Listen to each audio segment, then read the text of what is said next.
তো এখন প্রশ্ন হলো ভাই, অনেকগুলি প্রশ্ন এখানে আসবে।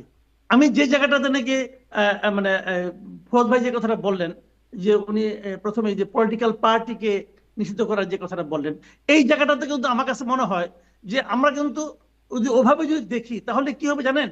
তাহলে সেটা তো আলটিমেটলি আপনি পারবেন না রে ভাই, আমার অভিজ্ঞতা বলে পারবেন না। কারণ আওয়ামী লীগের মতো এত বড় একটা দল এবং এত ক্ষমতাধর, যারা নাকি 15 বছর ক্ষমতার সমস্ত জায়গায় তার নিয়ন্ত্রণ ছিল, সমস্ত শক্তি প্রয়োগ করে কিন্তু সে জামাতের মতো একটা ছোট দলকে নিষিদ্ধ করতে পারে নাই ভাই, একদমই পারে নাই। শেষ মুহূর্তে এসে যখন তার ক্ষমতা যায় তখন একটা গায়ের জোরে একটা অর্ডার দিয়ে তারপর তো তারা নিজেরাই চলে গেছে।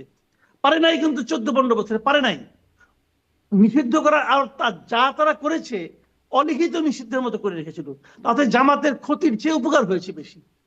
জামাত সমস্ত জায়গায় কিন্তু আরো বেশি করে ঢুকে গেছে এবং তারা সময় দিতে পেরেছে। কাজে এটাই হয়, একটা দলকে নিষিদ্ধ করা যায় না এভাবে।